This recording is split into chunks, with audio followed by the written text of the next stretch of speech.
Welcome to the village. Harmony, peace, love, and respect. Welcome to the village. Community support is what you get. Welcome to the village.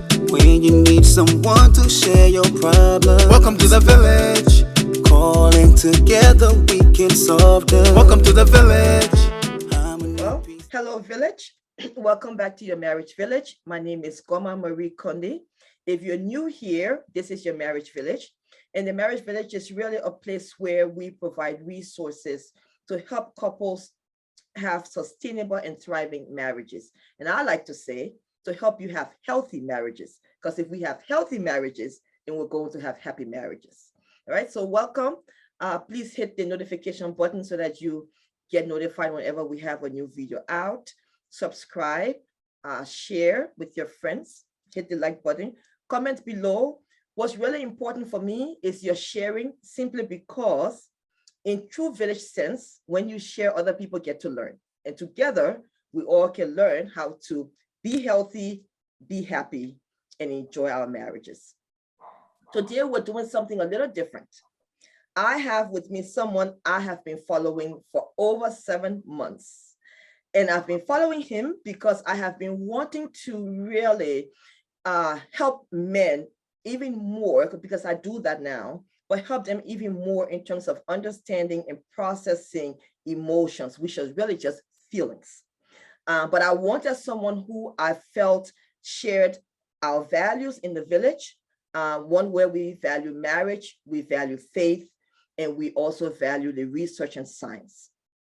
So having followed him for a while, his name is Kingsley Grant. I was on Facebook. I was a little stalker, but I was on Facebook and all of his platforms and just really seeing him in practice. And I felt like our values aligned. So I am more than privileged to introduce to the village today, Kingsley Grant. And I'm going to have Kingsley tell us about himself, what he does, and then we'll just go from there and talk about how we can help men process emotions. So that's the topic for today's show. It's really on helping men process feelings and talk about them. All right. So Kingsley, tell us about you. Sure, Goma, thank you so very much. It's really an honor to be here to share this space with you, and as you share this with, of course, your audience, and it's really an honor being here. So for me, one of the things I relate so much with this topic, because I'm from Jamaica originally, and culturally, it's one of those things when it comes to men and sharing our feelings, our emotions, it's really taboo at the time I was growing up in Jamaica, right? So I wanted to just mention that to kind of set the stage. So I'm a licensed marriage and family therapist, and by practice, I have my own practice, and basically subscribe to the very same things that you do as well. I'm very, very, very pro family, pro marriage, and for the idea of communication and how do we communicate our, whether verbally or non-verbally. Going back to my Jamaica root, my background, where I grew up, where especially as a guy, we were taught boys don't cry, boys don't show the emotion. It's weak when you do all of that. So I kind of understand what it is. So when we talk more about that later on, about what that may look like and how to really get to the place where we share our emotions, I think that, I have some firsthand experience of those things. It's not just theory. It's also something that I've gone through myself and practiced and have helped others with. I'm also, I mentioned earlier, I've written about, I've written a few books. One of my latest book had to do with emotional intelligence, where I talk about how we, as in general people, but also in this case men, how we show our intelligence emotionally when we're able to communicate our emotions effectively, because that is where I believe intimacy resides. And the more we can do that, the better we can be able to connect with our partners, our spouse, and our family, our children, and so on. So that's really a brief overview, and I'm sure we'll get into more as we talk today. We absolutely will. And thank you for sharing that. Yes, you are licensed, and you are actually licensed through a church. So yes, for those of us here in the village, we know that faith is really important. Mm-hmm. And we know that in addition to the counseling theories, without God, we're really nothing. right? We're just really trying to struggle on our own, which is sometimes we fail. Actually, most times we fail when we do it on our own. So I want you to talk about your book a little bit before we start. Tell them about your book. Tell them the name of your book, where they can find your book. This is a village, and that's what we do here. We support each other. So tell them about all the good things that you do. Well, thank you. My book is about leadership, whether in the home or in the business place. And I talk about 7 principles or 7 main traits that every successful leader must have if they're going to be successful. So the book is called Emotelligent. So I took the word emotional and intelligence, combine it together and get the word Emotelligent Leader, succeed where others failed, and become the leader everyone loves and wants to follow. And of course, it's available on Amazon, and it's really in both printed and ebook format. And the book shared about the idea of this very thing. How do we understand our emotions, and how do we get in touch with that? And then how do we communicate that? Because I believe when we don't know what we are feeling, because 66% of the people in the world, really, it's a worldwide study that was done, and 66% of people in general cannot identify their emotions, much less sharing what they're feeling. And sometimes I find people just don't have the vocabulary to share what it is they're feeling. And so they get caught up into talking about what they're thinking, and it's not really how they're feeling. It gets very confusing. So my book was to help leaders to get in touch with not only their feelings, but also with the feelings of those they're leading, and be emotionally intelligent to be able to manage their emotions and then manage their relationship emotionally. And when they're able to do that, they help to raise everyone around them and get more from their people. And also they can have their people get to know them and to build a know, like, and trust factor around them, accessing and sharing that aspect of their being, which most times those who they're leading don't get a chance to see. So the book was really able to address that. And I said, that's why what makes a leader stand out and be successful or succeed where others failed. This one very important thing, because I believe what happened is many times, Goma, we have emotional, we have EQ, right? So we have how people are saying how, your IQ is so important, which I think it is. But my whole thing about relationship and work is that your IQ gets you in the door, whether it's work or in a marriage or any relationship, but your EQ, your emotional intelligence, keeps you in the door. Yes. Yes, I agree 100% with you. I say that all the time as well, because when it comes to that interpersonal relationship, that is where that EQ comes in. Yes. And so now you've entered the door, now what? Right? How are you relating to others? How are you going to remain in the doors? Right? That's where the EQ comes in. So I agree with you 100%. Now, I love what you talked about, how people are able to talk about what they're thinking and now what they're feeling.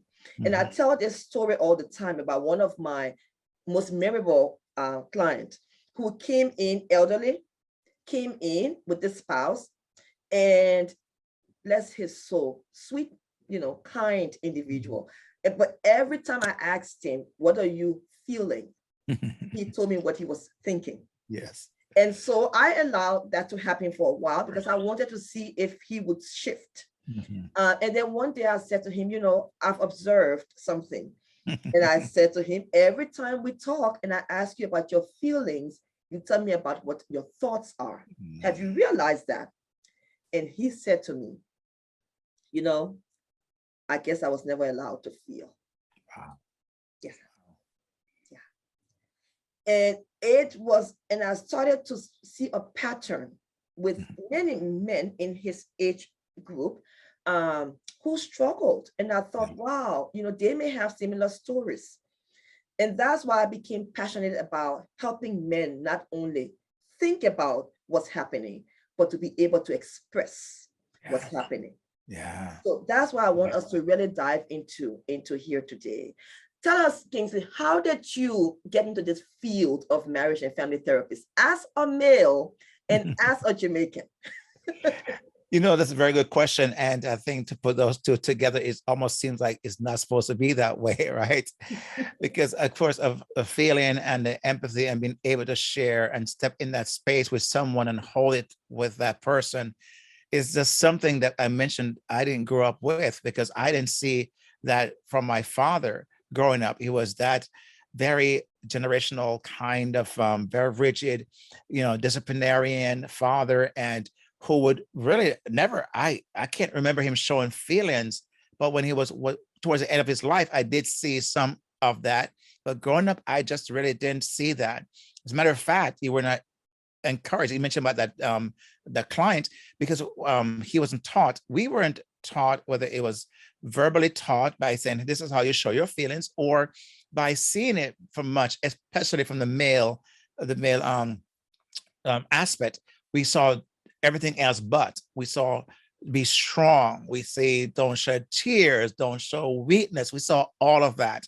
And so for me, I think that what really was one of the transformational piece for me was I had in my my teenage years in Jamaica. I think what began this journey. Well, even before that, I'm the middle. Well, I call it the middle child, because we had six siblings. I was six of us. I was a third boy, and my younger sister, who is now passed, who followed me. We were the two in the middle. And I think this whole idea of me being, wanted to make sure everything is done a certain way. And I love to see peace. And with my older brother, especially the eldest one, would probably act up sometimes. It really bothered me to see especially my mom grieving that process. And my dad didn't know how to handle it. He handled it, of course, in discipline. And it kind of, those things began I took note of that and try to be the peacemaker and do whatever I could. So from a very early age, I thought that I had this knack of finding a way to help people, or even my siblings, or my own, my siblings mainly, and my friends, just to look at how could you find a different way, because I didn't really I'm non-confrontational. When I have to be, of course, now I've really learned how to manage all those pieces much better, but I would avoid as much as possible. So when I go back to my teenage years, I was molested as a teenager, and that stayed with me for over 20 plus years. So I just didn't say anything about it. I just kept it to myself and basically never voiced that whole thing. When I began to share that many years later, and I've written about that as well too. But when I began to share that and saw how many people were responding and resonated with some aspect of that culturally, but also what it is I shared, I realized that there's hurting people out there, and I didn't see that many people who are hurting the way until I began to be more vulnerable and share my own experience. And over a period of time, I realized that people would come to me and ask me questions, ask me for help, ask me for advice.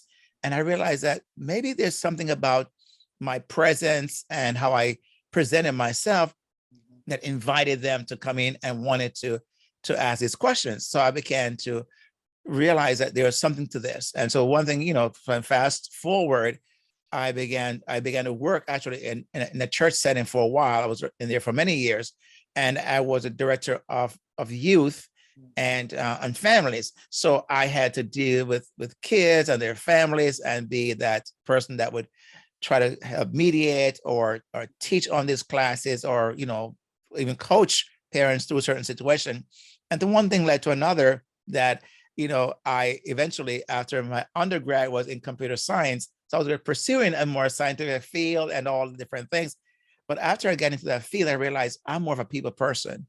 And so fast forward, I decided to go back to school and get my graduate degree in marriage and family therapy, because I felt that was one of the things that matched me and my personality a lot more. And so that's where I ended up. Wow, what a beautiful story. My goodness. Yeah, I'm glad you did. I'm glad you did. And I am sorry about the abuse. Yeah, as we know, that's really common. And thank you so much for being vulnerable with your story, because that's not easy to do. Yeah, we appreciate it. Of course. Were you concerned about going to this field that maybe I would be mocked or I would not be respected as from my colleagues, fellow men? May not respect me going to the field? That's a very good question, because I realized that a lot of men, or some men, were in, in this field. Of course, majority is dominated by females, and we know that. But the men that I saw were were white, not a black person. So very, very few did I see as a role model, or saw someone who was really a person that could look up to as a black man who truly held this space with strength, and not somehow, kind of almost like rebutting the stereotype, right, of how men should be. And so what happened was, actually, when I got into it, I was thinking, well, we're all the black men, and I didn't see many at all. I would go to these conferences that I didn't see. I was maybe a handful, maybe I was one of the 2 or 3 that was at those conferences. And so I really began to think, well, why can't some black men step in this space and truly hold this space in a way where it becomes like others may see, and want to become, and realize it's something of value, and it's not somehow a woman's thing, right? So I kind of entered it in a sense of not a hesitancy, but I was really kind of leery, not knowing what would come as a result of that. Would people want to come because I'm a man? Would they think I understand certain things? So I really had to kind of work through those mental mindset kind of things, more so than the reality of things. And so, yes, it was a kind of hurdle to get over, but I realized that, number one, I felt like it was a God thing, that God has kind of put his hand on me to step in this space and just do what I felt he was placing on my heart, more so than really what was out there per se. So that really was one of my main thing was, I felt like, since God kind of impressed my heart to do this, I want to do it, because regardless of whatever the status quo might be. So that was one of the reasons I kind of went beyond pushing beyond the boundaries per se. Wow. Yeah. I can imagine, because I thinking about it, I don't know too many men of color who are MFTs, marriage and family therapists. We have more who are mental health counselors. So yeah, this is beautiful to see. And the truth is, we do know that we need it in our community. Yeah, we need role models. We need men who look like us. Yes, who our men can relate to, right? Exactly. Because I have found myself even sometimes having to seek out. I actually probably referred some to you as well without you even knowing, but saying, okay, I know that you need a therapist who looks like you, who understands your culture. So go and seek out this person. Yeah. And that's really important. We're talking about cultural competency. That's really important. Yeah. So I'm glad that you're doing this. Now, did you always have it difficult expressing emotions? When did you become comfortable sharing your feelings? Yeah, it was a struggle. I remember that for me, it was something. For many, many years, I refused to cry, because, again, I associated with weakness. And no matter what I was going through, I held it together as best as I could, because I would not. My whole thing was, I was committed to not showing weakness through crying. And I remember that for years, that was true. No matter what I was feeling, I was just gonna, pretend it was all okay. And I think for me, I can't really say this in one specific, but I remember very, very vividly a time when I actually kind of came over into faith and put my trust in Christ and began this journey. I was reflecting on something one day, and I can't remember what it was, but I remember that it's almost like my tear ducts opened up, and I began to cry and I just wept and wept and wept. And I felt like it was the first time in years that I actually cried. And it felt so good, because I really was kind of, I almost felt like my tear ducts had become, it was impossible to penetrate anymore. And then that was what I think was the beginning stage of me thinking that, and realizing then afterwards that crying was really helpful. And I began to see different, even Christ, he wept, and see the idea that it's okay, and began to realize that my emotions were important, because I felt things. And most of us as men, we feel things, but it's just having a hard time to through our lips, right? Get it expressed. Because it's not like we don't feel things, because Right. I would be hurting on the inside and broken, but I was refusing to show it on the outside. And most men like ours, like me, and I'm sure those who are listening can relate to this, because that is so much of what is so common, right? We're in pain, but we're not going to show it because that forces weakness. And so that was, I think, the beginning journey for me to begin to share, to express my emotions. And excuse me, beyond that, I felt also that when my kids, with having kids also, that was also a big thing for me, because my son, I think he was about 11 or 12 years old, and he had done something, and he had actually caused his mom, to me, it was very disrespectful what he had done. And I never forget how I just had this anger moment. I was really angry at him for what he did. And I screamed at him, right? And at that moment, I'm thinking, like, it didn't hit me right away, but a few seconds passed, and then I realized how I think I crushed him at that moment. And it hit me that I'm looking at my son, and I'm thinking, wow, what did I just do? It didn't dawn on me all these years, but that one moment, it just dawned on me that I really said something that was very crushing. I saw the look on his face, like it's almost like he shrunk right before my very eyes. And I felt like, how could I do that to my son?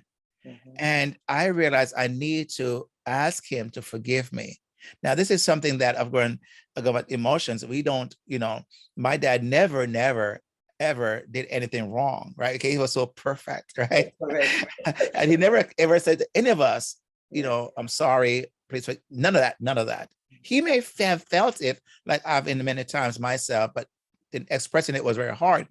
And I remembered going with that, after that moment, I felt even convicted that I need to go to him and ask him for forgiveness. And I was tapping into my emotion. What was I feeling? I felt sad. I felt very sad, but I didn't know at the time what I was truly feeling. And I went to him and I said to him, I was so hard getting those words out of my lips. It's in my head, but I could not really get it out, to say to him, and his name is Anthony. Anthony, I'm so sorry. I was wrong. Please forgive me. It sounds so easy now, but then it was like my mouth was this brick that could not open to get them out. But once I get that out and realize how sad I was by what I saw, it made me realize that you're now tapping into a very important part of your being, your emotions. And from that point on, I think these are the moments that I can recall. Other things may have happened, but these are the moments that stand out in my mind that I believe where I began to break through some of those moments where it comes to emotions and sharing that. And I think for us as men, we struggle because here's what I know. It's in our head. We're feeling all of that. We just can't, pride gets in the way, ego gets in the way, culture gets in the way, and we can't get it out. But once it's out, it's so powerful that it's incredibly important. And I saw what it did for my son with that very day. Wow. That's powerful. And it sounds like what I'm hearing you really express is how freeing this is. It's a freedom that comes with not withholding so much, especially when it's in your head. There's so much overthinking we can do, right? With so many, I'm so burdened. And then other people can really feel that tension when they're around us. Because we're enveloped with it. And so this is really, really important, I think, for us to stress how, because we're not talking about it, it doesn't mean that the feelings are disappearing. Right. That they're there. They're going to keep knocking. They're going to keep knocking until we do something with them. And when we don't do anything with them, we're going to have this anger just rising on the inside that others can feel when they're around us. Sounds like that's what I'm hearing from you. You're right. I think I love the word you use. It's like a burden. I think and it truly is, because I remember even my dad, the burden I have was resentment. I resented my dad for a lot of things he never did that I thought he should have done. And I carried that burden because I could not tell him. I mean, I would probably be dead by now, but I That's couldn't right. bring that up. So I couldn't share that with him or anyone else per se that I really felt would be helpful. So I just kept that in. So it was like a burden. And it was resentment carried for many, many years that I felt it. I knew it was there, but it was just a burden carrying on to, I think that's, so I love that word. I think it was a very, very well stated word for what we're talking about here. Yeah, yeah, no, I agree. It's and there's lots of work to do. It's a lot of work to do, because when we talk about even culture, many of us who, I'm African, you're Jamaican, we have Latin men who watch us, and quite frankly, even a certain generation of Caucasian Yeah, experience the same thing, where yeah, they're really not allowed to express any kind of emotions, and people are so stoic, but stuck yeah. to a default, I mean, to our own detriment, I should say, where it really becomes unhealthy for us. Mhm. And we're living in pain, but we can't express the pain. Yes, I Yeah. call it suffering in silence. Suffering in silence. That's a beautiful way to put it. Yes, it Yeah. is. It really is. So do you find that, in terms of, I know you've done a couple of shows on millennial versus, past generation. Do you find in your practice that maybe the millennial men are different when it comes to emotions, or are we experiencing the same thing across the board because we have our elders who are training these young men who are now millennials? Are you finding a difference as you're working with men? Yeah, I see that very, very often because they are in conflict, right? Because they're seeing more transparency. They're seeing this around them through different media that they're looking at and watch, reading and so on. But yet within the culture, there is this continuation. It's almost like it's the unspoken thing that's passed on, where this is what we do, regardless of what they do. This is what we do here, and we're going to do what we do. And I find that the millennials are in conflict because a part of them want to be more with the transparency and putting everything out there, right? Because social media has become the way that they see it all the time. People are putting their whole life story out there and they want to do the same.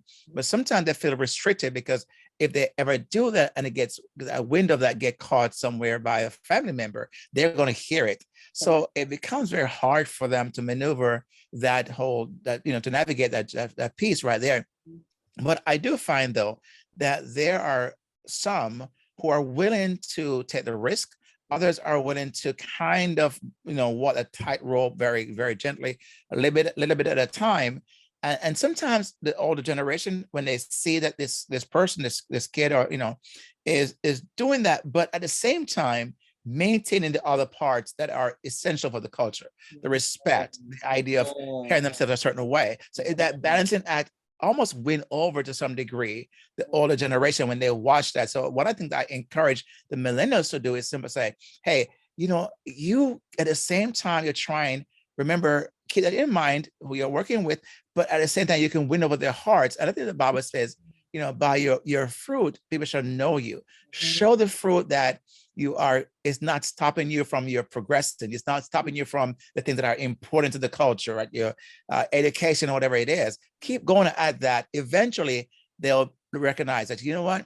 It is not impeding or in getting in the way of you becoming the person that they think you ought to become.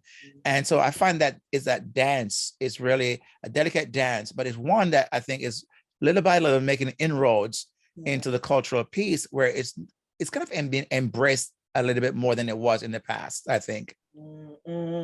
Yeah, wow. I love that separation of, I need to, let's use the word evolve, right? I'm supposed to evolve. I'm Right. supposed to become better, right? And wiser and all of those things. Even if we're using biblical language, we're supposed to be wiser and gain wisdom. But at the Right. same time, we don't need to completely neglect our past just because we're Yes. getting wiser. So I love that. And I usually say, don't kill your parents' spirit, but still Mm. tell your truth, right? it's not that. Yeah. So how do I not kill my father's spirit or my mother's spirit, as a young man, but still tell that truth? Because I do have my own truth. Yeah. How can we encourage millennials to do that? Mm. Still maintain the dignity of your family, but be able to live in your own truth. How can we help them do that? I think one of the key words that comes to my mind, Goma, is the word respect, right? So if I can respect and let them know that, as a matter of fact, I'll give you a quick example. I'm working with the family right now where it's a very almost like, it fits what our conversation is. Yeah. And so we have this millennial, and this millennial have had, the education. This millennial have been to university, but the parents have not. They don't have the education, but they're very successful in business, right? So they're very successful business people. So this millennial is thinking that, well, I know more. I'm educated. And one of the things I find that was missing from that whole equation, which I try to push them towards, is being able to respect the fact it's not that one is better than, it's respecting the fact that, the experience and the resilience and tenacity, all this is as important as going to school and learning some, an education, being educated on something that's really, you haven't even tested out yourself yet. And I think what I recognize that is not that one was one was better than the other, and both were trying to get to the same thing. And they heard that in context. So not the parents heard it, the millennial heard it. They begin to realize, wait a minute, we're missing here is respecting the fact that this person has a valid point as well as I do. How can we merge them? How can we make them work together for the sake of the business that they're in? And so that is a push. So I find that if they can almost hold both things at the same time and not make it either or, but a both and approach, where how can I do this and at the same time, tell my truth and at the same time respect, tradition of the elder, so to speak. How can I do those things? And I think when they work towards that, but be more mindful and being very intentional, I think they can actually make headway that way. Yeah, I agree. There has to be this level of intentional interaction taking place, right? And especially for those of us who consider ourselves people of faith, right? And we have a guide, we have God that is supposed to guide us and lead us.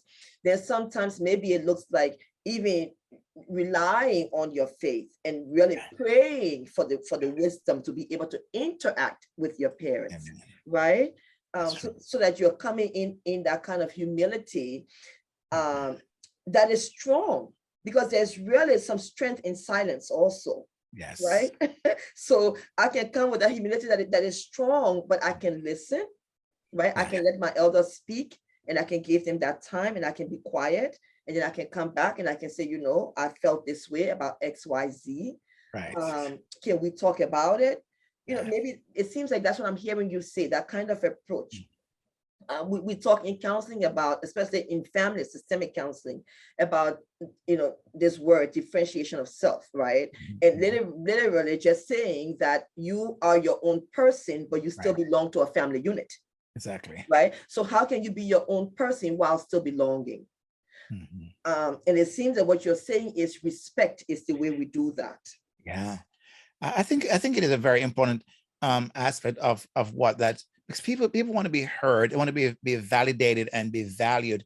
And if I respect the fact that, okay, I may not have to agree with you, but I can validate and acknowledge you in a way that you hear that I have heard you, right? And so, because what happened, going back to the feelings idea, when it's not happening, I find, Goma, is that one of the feelings, I when I teach about emotions, I said just use the 4 primary emotion that start with that, right? So it's sad, mad, glad, scared. So what am I feeling? And I just say a rule of thumb: if you can't describe your feelings in 3 or 4 words, you're now get into your thoughts and opinion.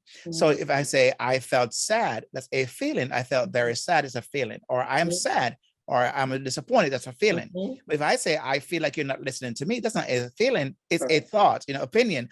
And that's why people clash about that. They want to defend because how can you tell me, right? So if I just said to you, Goma, when you said what you just said to me, I made me sad, period. I've just expressed the context and my feeling that came along with that. So when I help people to begin to share about their feelings, I just say, let's start with the basics. What are you feeling right now? Use this lens: sad, mad, glad, scared. And if you want to think, I said sad and sad is always past tense. It's something you're feeling that happened a minute or a second ago, is past tense. Glad is always present tense, in the moment. Scared is something future. What are you scared about? And especially for us men, we don't want to talk about how we're scared, right? We don't want to show that because we got to show strength, right? But we know we do. I was having just today, I had a client and I said, I was a male client. I said, you know what? Your spouse probably is seeing you and is asking, do you worry about our future?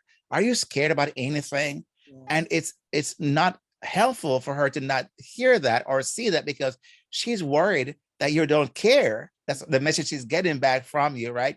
Yeah. So yes, I think going back to what your question was, is like how we express our feelings, and we respect in the differences, but we can share how, because of how I view, I'm thinking, how you're relating to me, it saddens me. And I just want you to know that. That is a heartfelt conversation that I believe opens the door, because you're speaking now heart to heart and not head to head. And you're not, so I find it leads to intimacy. It leads into more of a deeper conversation, because now you're getting to that place where a person can say, wow, Yeah. I don't want you to make you sad. Yeah. What can I do about that? Yeah. I love that, heart to heart. I'm actually writing it down. And not head to head.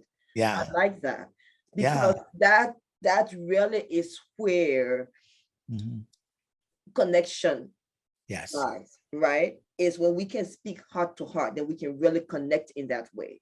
Yes. It's sad. Let's talk about sadness, because you talked about crying earlier, and I know I read once this beautiful research about how this lady had lost her husband, and she hadn't really been able to process the loss. But then she started to go through this period of just crying, and her contact lenses started to wear out, and she couldn't understand why. So she went to her optometrist, and the optometrist explained to her that we humans actually have 3 types of tears. And there's a particular tear that we have that is more of a psychic tear, and that tear produces a chemical called leucine and conphallin. And that chemical is what really was causing the etching on her lenses, because that chemical releases all of the toxins. So that is the power of tears. So when we're holding in all the tears, we're really keeping in all of the toxins in our bodies and not allowing our body to process the negative emotions. So when we're saying we're being tough, what we're really doing is hurting ourselves. Yes. Yes. Isn't that something? And when I read that, I thought, whoa. Yeah. I think I go back to your word, Goma. It's a burden that we're carrying unnecessarily. So I think that's why I love that word so much. Yeah, it is. It really is. But yeah, I wanted to share that, because you're right when you talk about, the importance of even being able to say to your spouse, I'm afraid. Yeah. I'm worried, right? I'm sad. Or a bigger one, because we know what the research is saying now, that part of the reason that, affairs happen is because people feel lonely, right? Whether that loneliness is caused by self or the absence of others. So being able to say to your spouse, I feel lonely. Yeah. Right? To have a man say to his wife, I'm feeling lonely. How easy is that? Kingsley, tell us. That's so easy, because what I find, Goma, is that sometimes some men, when they hear the word feelings, they don't like the word feelings. They don't want to get in touch with their feelings, right? So I said to men many times, I said, okay, what about we just drop the word feeling? Let's take the feeling word out of the equation. Can you say, I am lonely? I am sad? So if they don't hear the word feelings, that they're saying, I feel, because they feel like it's more feminine, it's more for women. I say, okay, let's get rid of the word feelings, because you're still communicating the very same thing. So I find some men will probably say it's easier. I'm lonely. It's a lonely thing. I'm going through a very lonely place right now. I'm lonely. That somehow, even though it's the same thing, but the word feeling is not there, some men have a better, it's probably more apt to lean towards saying, I'm disappointed, I'm sad, I'm scared. Because I remember my wife, just a year and a half, 2 years ago, we were going to a very tough financial spot. And, I was considering all kinds of things I could be doing. And she had no idea what was going on in my life, and just wondering, because she realized the reality of things. And when I was able to say to her, it scares me, I'm worried. It's feelings word. It meant a lot to her, because it made her realize I too am concerned. But sometimes if we just hold it to ourselves, it's not only the burden, but it also affects the relationship, because that intimacy, that idea of connecting is not there. And it leaves speculation and assumptions and all the different things. And I think that we could lower that by just stepping into that moment and say, hey, I'm worried. I'm worried too. I'm scared. And I think it's really a very opening and freeing, back to your word, freeing moment for that relationship. I love that. I love that, because it seems that what you're saying is, once you are internalizing all of this, fearful feeling, but you're not sharing it with her, then you're not giving her access to you. Right. Right. So she doesn't feel that she has access to you. Like, you're there and she's here.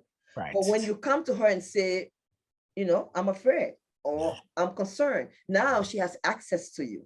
Yes. And you all can connect, and together you all can face that dragon.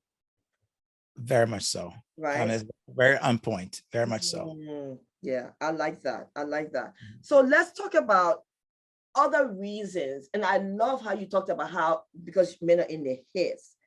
So let's talk about other reasons other than upbringing, because we know upbringing plays a major role in the way we conduct our adult lives, quite frankly. But minus upbringing, what other reasons men don't share their emotions? What other reasons are there that prevent men from talking about their feelings? I think the idea of not just the culture of peace and the upbringing, but I think it's the vocabulary. Like you said, that client you had said, no one ever taught me. I think they don't feel they have the permission to. They don't feel like if someone has even given them the vocabulary. Like when I said earlier about giving the basics for the emotions, sometime when I add these words and say, what about these words? It's almost like foreign to them. They don't know that those words are even exist, because it's either they have blocked it out, or no one have shown or taught them that. So I think one of the big piece is, what do I say? How do I say that?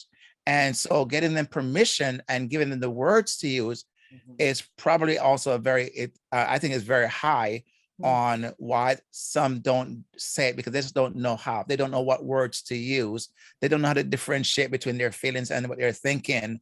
And I think that gets in the way of beyond culture, right? Is men on a whole, because they'll normally hear that from another male, right? Because moms and women tend to, that's how they express. And it's almost like, oh, that's my mom. They don't necessarily hear it. But when a male can say, hey, you know what? You can tell your mom that you're scared, or your wife that you're scared, or your sister that you're scared. It's okay. Now they're hearing dad, or, another male person giving them permission. It's almost like blessing them to go ahead and do that. I find that is also a very important aspect of this whole communicating our emotions. I love that. I love that a lot. And something that came up for me as I heard you talking, I started to think whether this whole idea that, women are so emotional, everything is just, it's just so emotional, so dramatic, yes. All the drama. And I'm wondering if that mindset is somehow also hindering men from then being comfortable, because they don't want to be seen as dramatic. Right. Yes. You know, so I'm wondering if that's also part of the challenge that we have in society. I think, and I said is an association, right? I mentioned earlier about the weakness idea, and they don't want to be seen as feminized because they're now showing emotions, because stereotypically that is regulated to women. That's what they do, like it just described so eloquently, and so they don't want to be soft and seen as not strong, because men ought to be that way. And so I think that is a very important part of the messaging they've heard directly and indirectly. And it gets also in the way of them stepping into this place where, as you described earlier, it's where it really opened up the act of intimacy. We've heard the phrase many times, it's used a lot nowadays, is into me and see what's going on. And the only way for that to happen is I got to let you in. And the way I let you in is let you know what's happening and not let you be a mind reader. So if I'm feeling something, I need to communicate that with you. But I think the idea of what you're saying is so true, that the messaging that's out there is one where it's more it's a woman's thing to be so dramatic and so emotional, not a man, and that gets in the way big time. Yeah. So then some men will say, well, whenever I've tried, what about the man who says, I've tried, but then my wife dismisses me, or she makes fun of me, or if she doesn't acknowledge my feelings, I get embarrassed, so then I withdraw. What about those men? How can we help them? You know, I give kudos to those men who have actually attempted to, right? And I would just say simply keep on trying. Why? Because they're now doing something that probably is new to the relationship. And it takes repetition. It takes their wife getting used to that, to somehow, because she might feel very awkward. It feel very like, this is not what I'm expecting from, what I was seeing and taught, and whatever the case might be. So I just say, keep on trying, and let your wife know. Or for example, when I try to share with you my feelings, I felt dismissed. I felt, as if I'm thinking that is it even worth it, because I'm trying to let you into my life. And when I did, and I said, don't make things up. If she laughed, say what she did. If you laughed, you rolled your eyes, be very specific to what she did. And when that happened, I felt crushed. It saddened me. It hurt me. That is where I believe when you say those words, your wife will hear you, because going back to the heart to heart, she hears that, and she'll be more apt to empathize, because she probably don't hear that until you've stated to her how it made you feel when she did what she did. And so I think it's your way of simply saying, no, I am for the relationship. The relationship needs this. It's not about me. Yes, I might feel hurt and stuff, but I'm on the side of the relationship, and it's my job to help working towards, and keep on doing, take one, take two, take three until we get it right. But don't give up, because you're trying to educate the relationship on something that it may not have known prior to you attempting to do what you did. Yeah, yes. I love that encouragement. It's so true. We can't give up. Behavior is learned, and we have to unlearn the behavior, and it takes a while to unlearn behaviors, right? And then just for wives, even from me, I would just say to you, I always tell my couples, if one person is winning in the marriage, that means the marriage is losing. Yes. If one person is winning, the marriage is losing. Yes. So if you're having a good time and well, now he gets to suffer because I've been waiting all these years, and it's now that he wants to tell me his feelings, and it's too late. And so you feel good punishing him.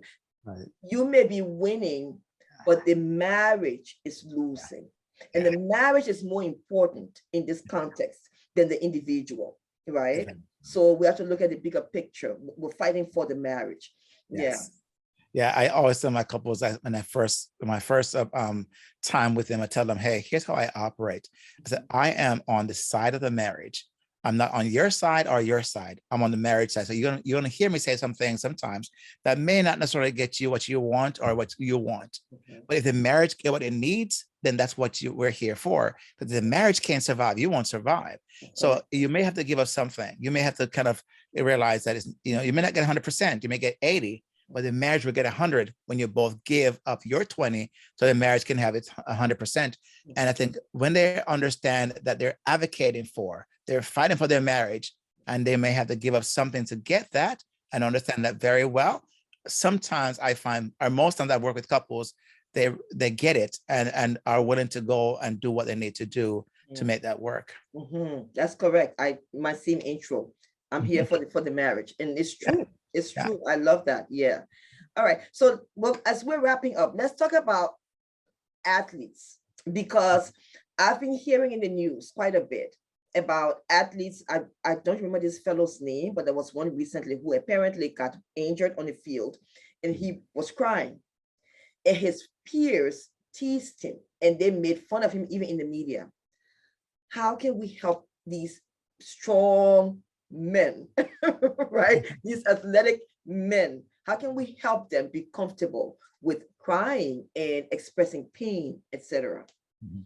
I think it's really an ongoing educational process. And I think these men who are on the field, for example, you described, is to let them understand that, hey, listen, let me ask you a question. Suppose your son or your daughter or someone who looks up to you see that. Would they be more empathetic and understanding because they have pain too? They can relate with that. So yes, you may have to take the pain of your friends making fun of you, but you're bigger than that. Your mission is bigger than that. You have a call and have been given a platform to use, not just for the people, your friends in your circle. It's for the masses who want to see and learn from someone that they look up to and admire, that he or she would be willing to share in an authentic way what true life is all about, and not a pretend way.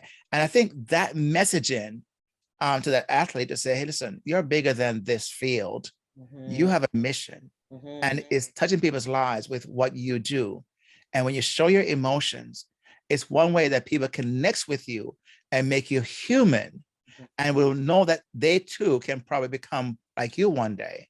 But if they don't see that, they think you're so superhuman and never even want to attain or aspire for a position that you have. So you have an opportunity right now through your emotions to truly, truly help them to aspire for greatness. Yeah. Yes, that's powerful. I'm not going to add a thing to that. All I would say is, I think that can be the same suggestion that you would give to our ministers, the pastors who are supported. It seems like it would be the same message, right? Humanize yourself.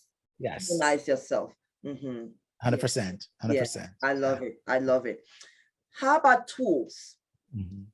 Do you use the feeling wheel? One of the things that I do in my practice is I usually take out my feeling wheel, and I'll have the men laminated or whatever. And I'll say, when you go home, I want you to stick it up, in your room somewhere, you feel comfortable. And every time you have a feeling, something comes up, if you can't find the words, I want you to go to the wheel, pick out the word, and then go to your spouse and have a conversation. And they've been able to say that that's helpful. What other things do you use? Yeah, and I go right back to, I'm glad that you actually mentioned that, because what I mentioned earlier about the 4 basics, because I find sometimes there's so many different variants of feelings, right? How we express our feelings. And I said, if a person is just getting started, I just say, listen, I want to make this very simple. Just think of 4 words, right? And I mentioned before, sad, mad, glad, scared. Because everything, basically, if you really technically and strip everything away, those are mainly 4 to 5 words. And they have, people say it's 6, but I think there's 4 have even the other 2 that people also mentioned. But I said, try to begin to experiment with that. So if something happens and you feel it hurts you, just, can you say how sad it was? So, honey, it saddened me when, or when you did XYZ, I felt sad. Just begin to learn that. And once you get that under your belt, then I said, well, we can go to the next level and add more, feelings around that, but get used to those things, those 4 I just said earlier, and find a balance with it. But I would say, always give a context. So if you're going to use I'm sad, let the person know what happened, what you saw. So I just put it this way: when I saw or heard, I felt, or I felt when I saw or heard. And as I just use that as a way just to get started. And then once you get that under your belt, we can go go a step further. Mhm. Yes, I like that. That's right. Because even the idea of anxiety, which is a whole different show that we would do someday, but even the idea of anxiety that's on the rise with the pandemic is even worse. Mhm. We know that the root of anxiety is really worry and fear. Yes. So you come Yeah. back to the same, Yes. Yeah, that's the same exactly. 4 words, right? Yeah. So Yeah. yeah, so what are you worried about? What are you fearful? Yeah. And I That, find for us men, we're not as smart as you women, Goma. And so for us, we need it simple. We need, if yeah. it's a lot of work, because I find guys, if you ask them to do a lot of things, like, journaling and charging and all that, Mm-mm. it's almost like, man, I ain't gonna do that stuff. That's Correct. not. Yeah. That's So correct. guys are not necessarily, I'm speaking very stereotypically here. It's not true Yeah. for all men, but Mhm. men in general, most men, they don't want to do this deep thinking, writing. So I just try to keep it simple, Yes. at least to get them going. And then when they see the results and get a quick win from that and see the connection that's made and get the feedback, they are more apt to like, wait a minute, this won't work. This works. Give me more of that, right? So I just say for men, I try to keep it simple because I know as a man myself, I get overwhelmed by asking me to do all this writing and stuff. And, that's how it is for me. So I just tend to give that from a man's position. Yes, yes. No, I agree. And I mean, it's so valuable just listening to you. The truth is, anyone can take away those 4 words, even younger men, children can take away those 4 words and be Yes. able to identify them when they come up. So Yeah. I think that's smart. I think that's very smart working, that you're doing. Yeah, yeah. Well, this has really been great. It's been awesome talking to you. And I think that our members of the village are going to really benefit from this conversation here today. My takeaway from it really is that we need to remove ourselves from our heads, right? And come down to our hearts, and then connect heart to heart, Yes. right? And let God lead, as we always say in here. Um, and then just really work hard to be vulnerable. Yeah. Working on that vulnerability, allowing them to see into you. As you said, right? Yes. Yeah. What are your closing words for members of the village? Yeah. And then after you do that, give them your Instagram and your YouTube and all of that information. Thank you so very much. And I've really enjoyed this myself. It's been very, very, I love this kind of thing because I love the questions you're asking. I love the interaction. I love the very spontaneous thing that you're able to do. So I applaud your ability to host a show like this and truly hold I think the audience, attention, because the way you kind of navigate the whole show. So, give big props to you for that. That's really a good job. And I want to if I can close out with this by simply saying that, going back to the heart to heart, to give a complete way of what I do is simply saying, head to head competes, right? It competes. Heart to heart completes. Oh, wow. Right. And so if you want to complete and be in a relationship that completes, it goes heart to heart. Stay in your head, it'll always be competing. So shift from the head to the heart. Just travel 16 inches and you're right there. And if you're interested in seeing more what I do, you can my website at Kingsley, KINGSLEY, Grant, GRANT.com is where my website is. And I'm Kingsley Grant on all social media platforms. So if you go to YouTube, Kingsley Grant, go to Instagram, wherever you go on the social media platform and the web, I'm just Kingsley Grant. So you can't really you won't be able to miss me that way. Thank you so very much. I love it. Thank you, Kingsley. Yes. So follow him, go to YouTube, go to Facebook, wherever he is, follow him. And if you need therapy and you happen to be, Kingsley, where are you located?